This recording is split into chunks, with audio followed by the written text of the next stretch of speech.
Welcome to this explainer. Today, we're unpacking an absolutely incredible lecture by Professor Dr. Javed Iqbal. We're going to explore some highly actionable psychological frameworks to help you find genuine joy in your daily grind. If you've ever felt stuck, frustrated, or, let's be honest, just completely burned out at your job, well, you're exactly in the right place. We're going to map out the precise mental shifts and the specific capacities you need to transform your workplace misery into true, lasting bliss. Let's get into it. But before we get to the solutions, I really want you to honestly answer this question in your head. Ready?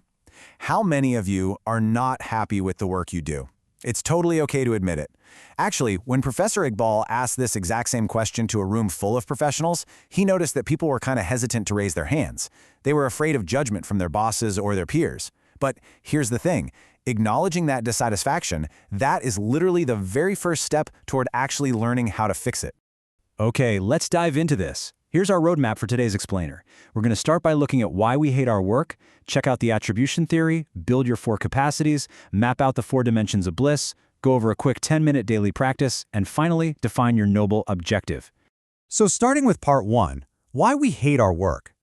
Think about the most common complaints you hear around the water cooler. People are always saying, "Oh, the work environment is toxic," or "My boss is incredibly hostile and just scolds everyone." Or maybe they're venting about not getting the support they need, or how the job just isn't what they dreamed it would be, right? They wanted to do creative, inventive things, and instead they're just stuck in this rigid system. Now, these external frustrations are absolutely real, and they create a genuinely hostile environment inside our own heads. But take a look at how we can divide these frustrations into 2 distinct zones. On the left, we've got the zone of concern. This includes things like the global economy, the country's system, that toxic boss, or other people's behavior. The catch? These are completely uncontrollable. When we obsess over these things, our minds become chaotic. In fact, as Dr. Iqbal points out, we literally create hyperacidity in our own bodies. We're basically just making noise like fools about things we have zero power to change. So, take a deep breath and let's focus on the right side, the zone of influence. This side is calm, it's focused, and it is entirely controllable. It's you, your family, your direct domain. Shifting your focus from the uncontrollable chaos on the left to the controllable actions on the right is for sure the first major step to finding some peace at work.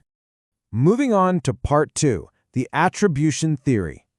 This psychological framework explains exactly why some people remain completely stuck in that chaotic zone of concern, while others actually manage to thrive despite terrible circumstances. Let's look at how this builds our understanding of our workplace mindset. On the left, we see the recipe for low self-efficacy. This is what happens when you attribute your failures to external, fixed, and uncontrollable factors. You say things like, "The system is broken, my boss hates me, it's just my bad luck." When you think this way, your brain goes into a complete deep freeze. You refuse to change because you genuinely believe you can't. Now, flip over to the right. Here we have high self-efficacy. This happens when you attribute outcomes to internal, unfixed, and controllable factors. And there is one magic word that hits all 3 of those criteria perfectly: effort. When you say, "You know what, I failed because I didn't work hard enough," you immediately empower yourself to increase your capacity. It's a total game changer. But you might be wondering, why is it so incredibly hard to just maintain that high self-efficacy? Well, it actually comes down to our biology. The source describes this fascinating phenomenon called amygdala hijacking. I want you to think of a car in the dead of winter. When this emotional center in our midbrain gets triggered, say someone disrespects you at a meeting or doesn't give you the center chair, it's exactly like the windows of your car instantly fogging up. You are driving blind. Logical thinking? Gone. Deep memory? Shut down. Critical problem solving? Out the window. We just stop seeing things in their true context, we identify completely with our bruised ego, and we react purely out of blind anger. Which brings us to part 3, building your 4 capacities. So how do we actually clear that fog? How do we build resilience against these hijackings? Well, we can't just rely on one type of skill. We have to actively develop 4 distinct quotients. Let's look at these capacities layer by layer. First up is PQ, your physical quotient. Look, if you aren't sleeping well, if you're eating poorly, and you're not exercising, that physical incompetence bleeds right into your workday. Next is IQ, your intelligence quotient. Are you reading? Are you keeping up with your peers intellectually? Or are you just coasting on outdated knowledge? Third is EQ, your emotional quotient. This one is all about managing that fragile inner ego and actually learning to hit pause between a stimulus and your reaction. Now, it's interesting because animals actually share basic versions of those first 3 for survival. But the fourth, SQ, or super quotient, is uniquely human. It is the absolute bedrock of the entire building. SQ is your ultimate purpose. It doesn't answer what you do or how you do it, it answers why you do it. To really wrap our heads around the power of SQ, the source shares this incredibly vivid analogy of three shopkeepers. Picture this. They're operating in a village that previously had no shops at all. The first shopkeeper opens his shop purely to make a big profit. He works hard, he's honest, and he succeeds. The second shopkeeper, though, opens his shop because he feels ashamed that the women in his village have to walk so far to neighboring towns just to get what they need. He wants to provide them a safe, local option. Now, the third shopkeeper opens his shop to generate enough profit to build an institution for the orphans wandering the local streets. All three guys are doing the exact same physical work, selling goods. All three earn the exact same money, but their super quotients, they are entirely different. The third shopkeeper's elevated why completely transforms a mundane, everyday job into a profound calling. That takes us to part 4, the 4 dimensions of bliss.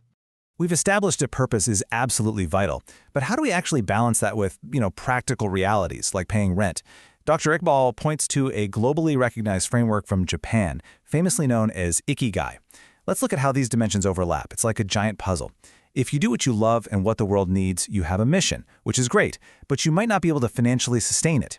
If you do what you love and what you're good at, you have passion, but again, it might not pay the bills. If you do what you're good at and what pays well, you have a profession. But if you never innovate or care about the world's needs, you're eventually going to stagnate. And if you do what pays well and what the world needs, think of a teacher using the exact same notes for 20 years, you have a vocation, but you're lacking passion and growth. It's only when you actively integrate the whole shebang, what you love, what the world needs, what you are good at, and what pays well, that you enter a state far beyond mere happiness. You enter a state of true, absolute bliss. All right, part 5, a 10-minute daily practice.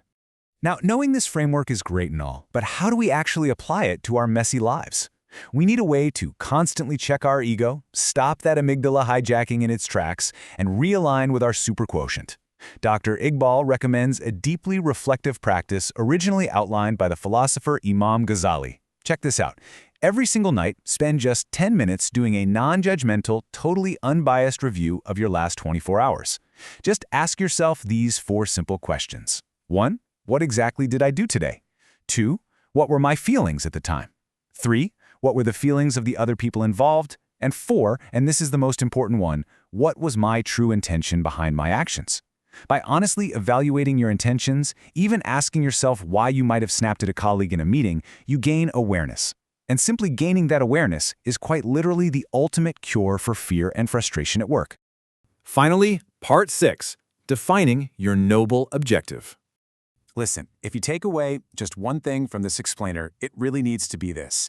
To elevate your superquotient and actually reach that state of bliss, you have got to document a clear, overarching objective for your life and your work.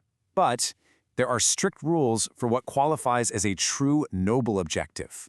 First off, it cannot just be a personal need. Building a huge house or buying a fancy car, those are valid needs, sure, but they are not life objectives. If that's all you're aiming for, it's actually going to lower your intrinsic value over time. Second, it cannot be strictly time-bound. You can't just say, I want to achieve X in 10 years.